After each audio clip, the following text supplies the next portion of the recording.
Hi there, it's Carly here from Tribe.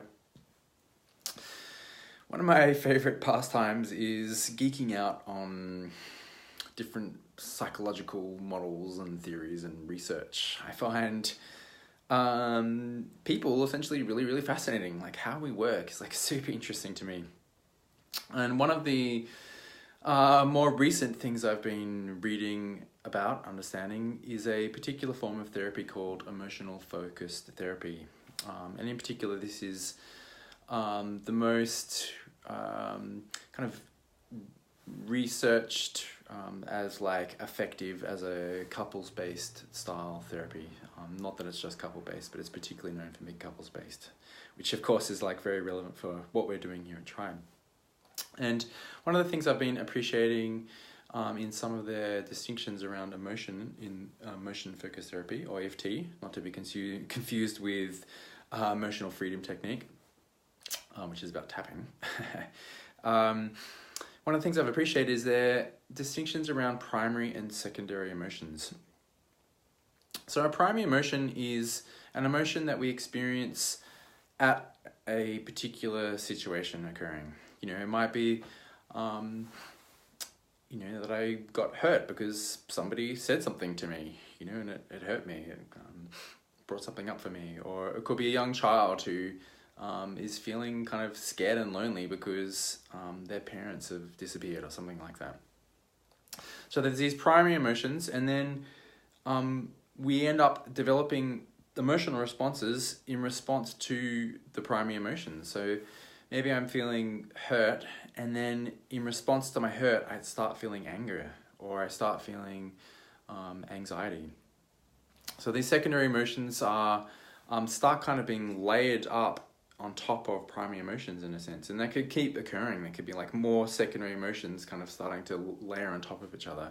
So we can start developing these like emotional layers, and it can be hard to even know what the primary emotion actually is. Like there might be under all these layers a basic fear or a basic hurt that we're experiencing. Now I think this is really important to know so that we can have a sense of introspecting in our own kind of emotional process. Like, well, hang on, what's underneath this? Like, why am I feeling this way? And it's important to know for other people's kind of reactions too, One of the things that we talk quite a bit about, and we've done videos on these themes in the past, is owning experience. And the most basic kind of sense of owning experience is just using I statements. I feel this, I think this, I'm imagining this, so that we're not like making assertions about somebody else's experience. I'm owning that this is true for me, but there might be something that's different that's true for you. I think there's a deeper cut though of owning experience, which is having a sense of kind of these layers of what's actually the primary emotion that we're experiencing, and being able to actually kind of find more of the essential level of the experience that is there to be owned. So we can like own deeper levels of our experience.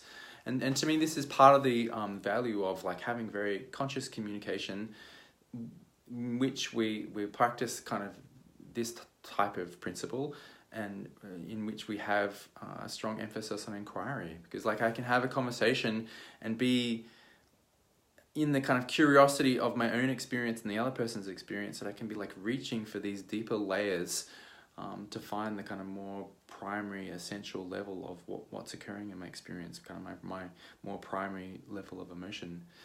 And to me, as we do this, there's actually something that's really magical that occurs. And it's that the primary emotions are essentially, they're softer emotions. It's like that place that I feel hurt or I feel scared, it has a lot more softness than anger or anxiety. If I'm feeling anxiety in response to my emotions. And that these softer emotions will essentially have people start to feel closer to us, right? And this is a big part of, to me, the power of like valuing vulnerability in relationship. If we're like really actually owning our experience and seeking to find these deeper layers of our experience, these more primary emotions, which are softer emotions, people will typically respond with some sense of compassion or care or empathy, you know, and this is it's like a place that I have just like so much compassion for humanity. It's like our primary emotions actually are ultimately beautiful. It's like these first place of our feelings is beautiful. And to me, it's all the layers that we place on top of these emotions that have people enact behaviors that are destructive and malevolent in different ways.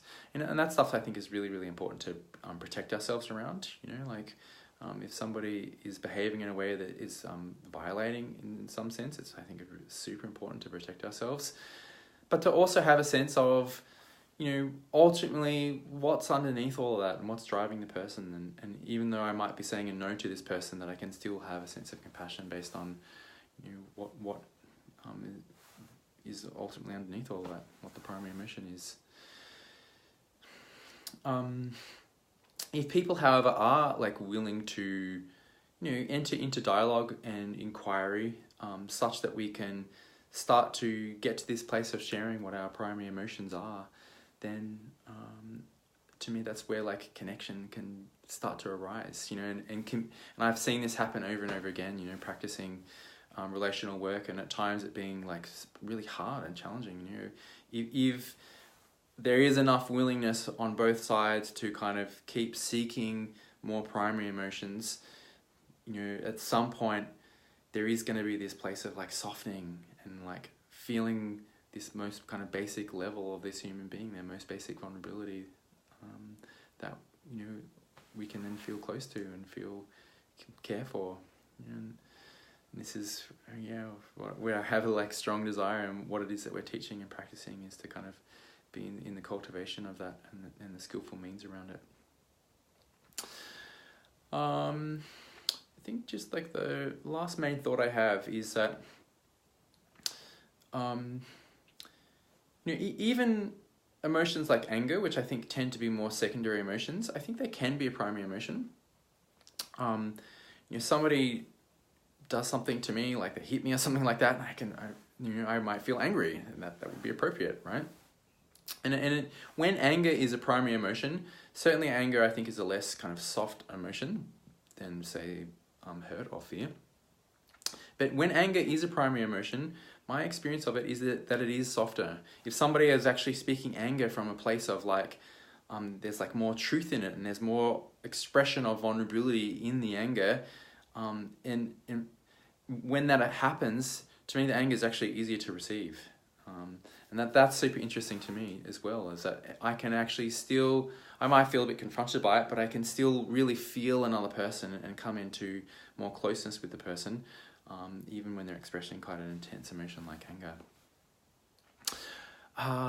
Actually, there's one extra piece that I wanted to say here, in that normally secondary emotions also have thoughts associated with them. It's when our meaning making starts becoming involved is then what is part of the creation of that secondary emotion. So maybe I'm hurt by somebody, and then I start going to meaning making around it of like, well, how could they? How dare they? Like, you know, that's such a unfair thing to do. I start like having this big story about them being the perpetrator and that I'm a victim somehow, you know, and then that kind of gives me a sense of justification that I can be angry, and I start to actually develop some of the anger about the story that I'm being told. You know, and that's quite different to like the example I gave before, where if I'm angry because somebody hit me or something like that, it was like the initial experience that came up.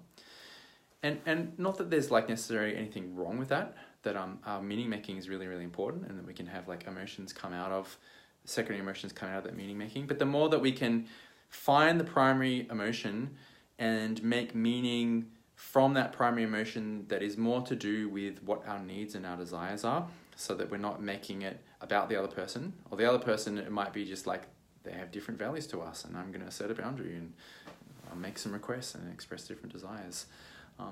You know, then to me the meaning making is more empowering. It's kind of has us having more responsibility. We have more ability to respond to what's going on around us. And to me, a place that we get really kind of fucked up essentially is where we've kind of had meaning making very kind of implicitly conditioned into us from a very early age. You know, it's like when we don't have a lot of cognitive capacities online, the meaning making, you know, is like that of a child. You know, I think I made a lot of meaning around something like the world is a scary place, and that I've got to be really careful with people. You know, and these are kind of then unconscious beliefs that have me having secondary emotions of like fear and distrust. But underneath that is actually some kind of basic vulnerability. So I think that's probably enough. You know, I think emotions are like such a fascinating topic, and such a fundamentally important part of how we work. I hope there was some good food for thought for you here, and that this wasn't kind of, I don't know, too abstract, that you could actually relate to the things that I'm talking about. Let me know, and if something didn't make sense, let me know that too, and I'd like it to make sense. So I hope you're having a good night. Thanks for watching.